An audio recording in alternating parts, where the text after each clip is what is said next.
Então, gente, shalom, shalom a todos, boa noite. Estamos começando então nossa aula de hoje. Perdão pelo atraso, que hoje tivemos que arrumar algumas questões aqui para a gente poder estar começando. Bem, pessoal, na nossa aula de hoje, vamos falar um pouquinho a respeito de mais uma ramificação, continuando as ramificações a respeito dos ídolos, ou seja, das estátuas, imagens. E na aula passada nós vimos que é proibido fabricar um ídolo, ou seja, o que é fabricar um ídolo? Você fabricar algo para a idolatria. Agora você vai ver que não é somente algo que represente a idolatria que é proibido, mas também é proibido você reproduzir formas que correm o risco de flertar com a idolatria. Sim, aqui eu estou falando sobre estátuas, estatuetas, imagens em si, é totalmente proibido também, ok? E praticamente a ideia principal é a proibição de fazer estátuas que sejam estátuas ornamentais, mas tridimensionais, ou seja, que seja uma estatueta completa tridimensional. Para a gente entender um pouquinho desse conceito aqui, a gente vai estar falando um pouco do contexto do qual a referência ela chega, que é muito importante para entendermos o conteúdo, tomarmos o conceito em si. Bem, então daqui nós somos proibidos de fazer estatuetas, né, estátuas, mesmo que elas sejam apenas para fins ornamentais. E onde nós encontramos isso? Encontramos isso lá em Êxodo, capítulo 20, versículo 20, do qual está escrito: Não faça comigo deuses de prata ou ouro, não fareis para vós mesmos. Interessante, né? Então aqui é proibido o quê? Vamos entender primeiro, Moshe Rabbeinu, aqui ele estava falando sobre qual ponto? Ele estava falando sobre que tipo de imagem seria isso. Bem, para a gente entender, capítulo 20, versículo 20, Moshe Rabbeinu está descendo no Monte Sinai, ok? E depois de ter descido no Monte Sinai, ele recebeu aqui algumas ordens. E essas ordens foram transmitidas ao povo de Israel. E dentro dessas ordens, não sei se você sabe, mas quando Moshe Rabbeinu ele subiu no Monte Sinai, o texto escrito vai dizer que ele entrou na nuvem. Então, obviamente, você deve perguntar, como é que alguém entra na nuvem? Na verdade, o Midrash então vai explicar o que significa entrar na nuvem. O Midrash vai dizer que entrar na nuvem significa que Moshe Rabbeinu, ele subiu até os mundos espirituais. Exatamente, ele esteve nos mundos espirituais durante esse momento. E mais do que estar nos mundos espirituais, ele conseguiu ver lá alguns seres, como os anjos, né? E desses anjos, ele viu lá, Hashem então proíbe, depois de ter descido do Monte Sinai, dele reproduzir aquilo que ele viu. Exatamente. Dele reproduzir aquilo que ele viu, ou seja, para o próprio objetivo dele. Essa aqui é o contexto, então. Para nós entendermos sobre essa ordem, é necessário entender o contexto. Bem, aí, obviamente, as pessoas vão me perguntar, mas Moshe Rabbeinu também não recebeu a ordem de fazer 2 querubins em cima da arca? Sim, foi. Agora vamos falar sobre um conceito muito importante. Qual é o conceito de idolatria de acordo com a Torá? De acordo com a Torá, idolatria é você fazer o seguinte: idolatria é você fazer algo que Hashem não ordenou ou você fazer algo que Hashem proibiu. Entendeu? Porque a forma correta de se dirigir ao próprio Criador, a forma correta de se fazer isso, é aquela que ele próprio escolheu. Então, Hashem não somente ele instituiu que ele deve ser servido, mas também a forma que ele deve ser servido. Então, quando Hashem, por exemplo, ele ordenou para Moshe Rabbeinu fazer os 2 querubins, ele estava ordenando, logo não era idolatria. Por quê? Porque Hashem ordenou. Só que Moshe Rabbeinu, aqui, ele tinha a proibição de reproduzir mesmo aqueles querubins do lado de fora do tabernáculo. Era proibido, totalmente proibido. Era proibido fazer qualquer outra estatueta fora, mesmo que seja uma réplica daqueles dois querubins, ele não poderia estar fazendo aquelas duas réplicas. Correto? Mesmo que ele não fizesse de ouro, que ele fizesse de prata, ele estava proibido. Como também estava proibido de fazer toda e qualquer forma de reprodução tridimensional que se aproxime. Então, qual é a proibição aqui que nós encontramos?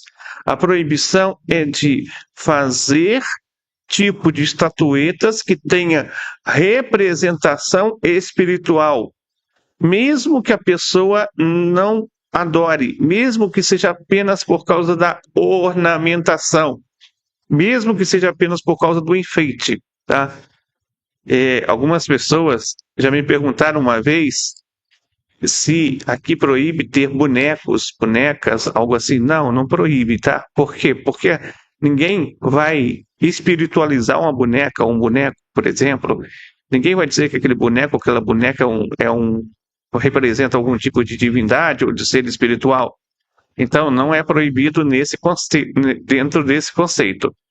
Mas, no entanto, é proibido sim se você reproduz algo falando, olha, no céu tem isso aqui. Aí você reproduz aquela estatueta. E isso sim seria proibido, porque se aproxima da idolatria. Bem, vamos então ver um pouquinho mais dentro das fontes como que essa ramificação ela é cumprida, né? Nós temos aqui entre as fontes, temos o Rambam, em Ilhut Melahim, capítulo 9, alahá número 2. E o que o Rambam vai dizer? Que nós não devemos permitir que erija um monumento, ou plante uma áscara, ou faça imagem, coisas semelhantes, mesmo que seja por causa da ornamentação. Ou seja, olha só que coisa interessante, ele diz o quê? Mesmo que seja por causa da ornamentação. Às vezes a pessoa está fazendo aquela representação espiritual, ou adquire, ou compra de alguém, traz para casa, e aquilo representa, de certa forma, uma certa espiritualidade, e essa certa espiritualidade representada ali, muitas vezes não é uma espiritualidade que a pessoa pode dizer, olha, eu pratico isso, ou pratico aquilo. Então, às vezes a pessoa, ela adquire aquilo porque ela acha algo bonito, entendeu? Às vezes, por exemplo, pode ser uma estátua dos deuses gregos. Às vezes a pessoa pode ser uma estatueta de Buda, por exemplo, ou então até mesmo um quadro da Santa Ceia. Isso são o quê? Formas espiritualizadas que as religiões utilizam para os seus cultos, ok? Então, uma vez que a pessoa sabe que isso representa um tipo de divindade, de culto, em alguma área, de alguma forma, de alguma maneira, e reproduz aquilo para si, ou compra e vende aquilo, né? Mesmo que seja apenas para enfeitar, ornamentar isso, mesmo que seja apenas para enfeitar, ele estaria então ultrapassando o limite que Deus colocou aqui, ok? Por quê? Porque isso propicia a ideia de que seres espirituais têm poder, pode ter funções, poderes, das quais o ser humano poderia se comunicar com eles. Isso flerta um pouco com essa ideia. E, como falamos, o que é idolatria? Tudo aquilo que foge da unicidade de Hashem e que tenta colocar uma outra força, um outro poder, além de Hashem, se torna uma avodazará, se torna idolatria. Então, esse é o principal fato de alguém identificar uma idolatria, tá? Olha, pergunte a si mesmo, isso é uma outra força, um outro poder além de Hashem? Se é, então, vamos tomar cuidado. Vamos olhar bem, vamos pensar bem sobre esse ponto. Não é verdade? Bem, aqui uma coisa que é muito comum, e eu posso utilizar de exemplo para isso, inclusive, uma coisa que acontece muito, e isso tem demais mesmo, o que é? Algo muito comum dentro desse ponto. Vamos lá. Nós temos muitas casas, muitas vezes, tem jardim bonito, sabe? E nesse jardim, geralmente tem o chafariz. Nesse chafariz, geralmente tem o quê? Estatuetas em volta do chafariz, correto? Uma fontezinha e tem estatuetas em volta. E geralmente eles usam estatuetas tridimensionais de anjinhos, por exemplo. Isso seria uma dessa proibição. Seria um exemplo dessa proibição. Ou seja, trazer estatuetas que trazem em si um sentido espiritualizado para aquele momento, constitui também uma proibição. Muitas pessoas vão falar comigo o seguinte: tudo bem, mas Moshe Rabbeinu também fez uma serpente de bronze. Se você falar para mim que Moshe Rabbeinu fez uma serpente de bronze, eu vou dizer que Moshe Rabbeinu não fez uma serpente de bronze. Por quê? Porque a palavra bronze não aparece no texto hebraico. Moshe Rabbeinu fez uma serpente de cobre. A palavra traduzida lá seria cobre, tá? Muitas vezes as pessoas traduzem as coisas erradas, mas no hebraico mesmo é cobre. Então, Moshe Rabbeinu fez uma serpente de cobre. Qual foi a finalidade ali? Você lembra que as pessoas estavam sendo picadas? Todo mundo estava sendo picado ali, a cobra mordia. O que Moshe Rabbeinu fez? A serpente de cobre e ergueu ela para cima, porque a pessoa não é que a pessoa ia voltar os seus olhos para a serpente de cobre. Ela ia voltar para o alto, onde estava a serpente de cobre. E com isso olharia para onde? Para os céus. E não para a serpente de cobre. Entendeu agora? Então, isso era para a pessoa voltar a atenção para Hashem. Tanto que, mais tarde, as pessoas realmente começaram a adorar a serpente de cobre, e o rei Ezequias, que era um homem muito temente a Deus, foi um dos maiores reis da história do povo de Israel, tá? O rei Ezequias, ele foi lá e fez o quê? Mandou destruir a serpente de cobre. Entendeu? Só para nós termos ideia. Existem algumas coisas que foram indicadas com certas finalidades e objetivos. Por isso, antes de cada texto na Torá, você deve se perguntar: olha, qual é o contexto que isso está inserido? O que esse texto está falando? Sobre qual assunto que tem nele? Quem disse? Para quem disse? Com qual objetivo? Finalidade foi dito? Então, quando você faz essas perguntas, você vai, é claro, fazendo a coleta correta de informações na Torá e chegando à verdadeira mensagem que a Torá tem ali. Entenderam? Por isso é importante ter também uma boa leitura na Torá e saber interpretar da forma correta com essas chaves. E, é claro, usar sempre os comentaristas, tá? Por exemplo, usar sempre Urashi, porque Urashi ele vai saber explicar direitinho cada palavra, cada parte gramatical e o que essa parte gramatical realmente quer dizer, de verdade. Porque, além da pessoa ler o hebraico, é necessário ela pensar em hebraico, ela ter a filosofia hebraica na mente. Então, às vezes a gente não nasceu judeu, entendeu? Nascemos Beninoa. Mas os judeus, eles têm, Urashi era judeu, então ele vai utilizar, na hora de interpretar, a forma de pensar do judeu. Entendeu agora? Por isso que é importante usar, claro, os comentaristas, os explicadores, para a gente poder entender isso da forma correta de verdade. Então, digamos que uma pessoa ela passa por uma feira e de repente ela acha ali o quê? Um bonequinho sentadinho de Buda. Ela pega aquele bonequinho, leva para casa. Ela não vai acender incenso para um bonequinho de Buda. Ela não vai, por exemplo, fazer sacrifícios. Ela não vai rezar para o bonequinho. Ela não vai fazer nada disso. Ela vai colocar em cima da mesa dela, porque ela acha bonitinho. E aí, pode ou não pode? Claro que não pode. Por quê? Porque aquela estatueta ela representa um tipo de religiosidade que não é o próprio judaísmo. Então, é uma estatueta estranha, de um serviço estranho. Entenderam agora?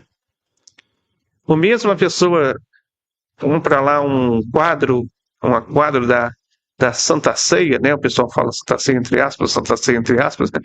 Ela fala lá e coloca na parede, né? Acha bonito, tal, legal. Ela não acredita no JC, ela não pratica o cristianismo, mas ela acha aquilo bonito. É uma obra de arte, né? Uma obra de arte.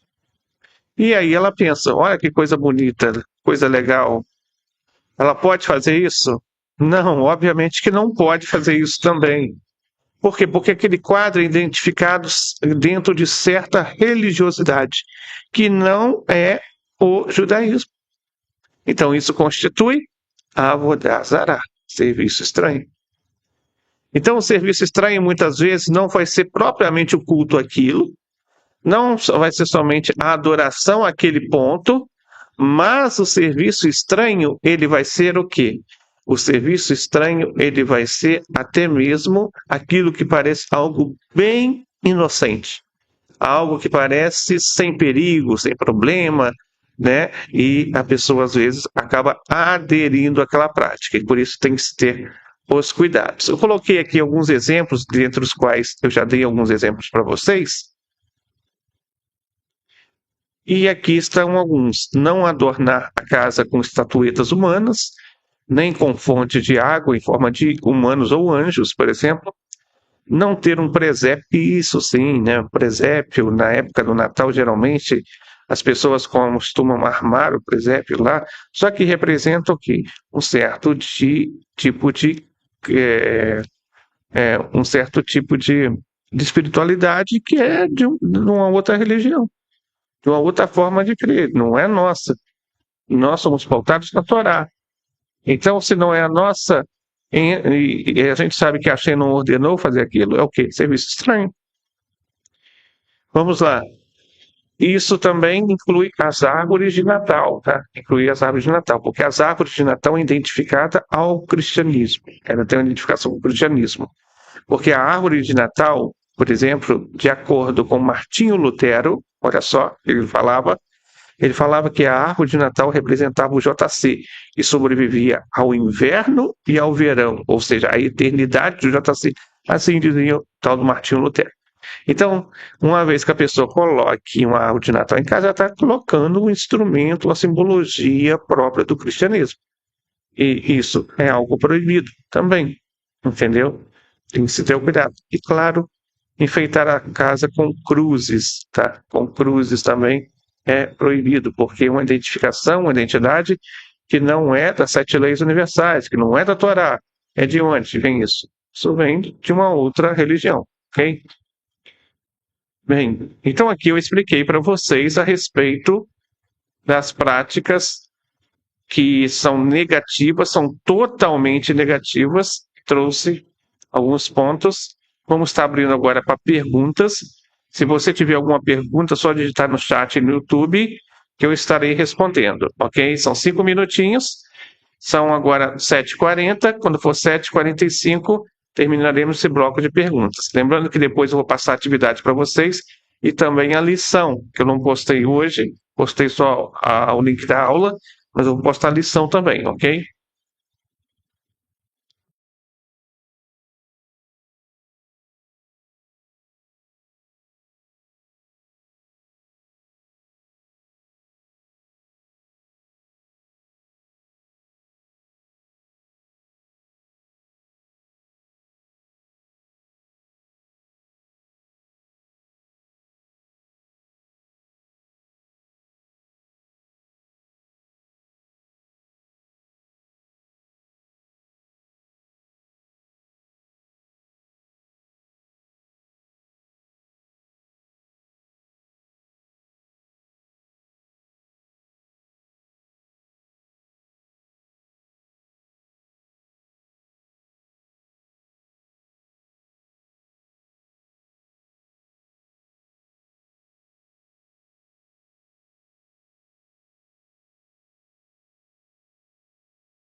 Então, gente, estamos aqui com o Elaido, com a Marcela Oliveira, com a Bel Secom, com a Valdeli, com a Luciana Ribeiro. A Luciana Ribeiro está falando aqui. Eu comprei uma sacola com vários panos de prata. E no meio deles veio alguns com o nome do JC. Devo jogar fora? Sim, pode jogar fora, Luciana. Mas se rejogar, danifique primeiro para que ninguém pegue e tire proveito dele, ok? Porque se tirar proveito é como se a gente estivesse contribuindo para isso. Então seria interessante queimar, por exemplo, tá bom?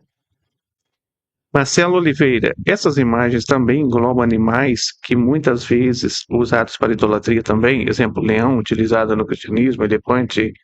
Bem, se esses animais forem animais de culto, sim, que simbolizam sim. Mas se for animais somente de animais puro mesmo, não teria problema, entendeu?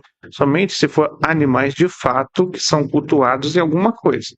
Aí sim seria.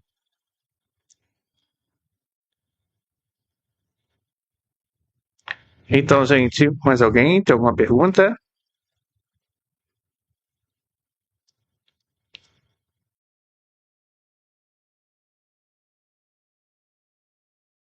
Tudo ok?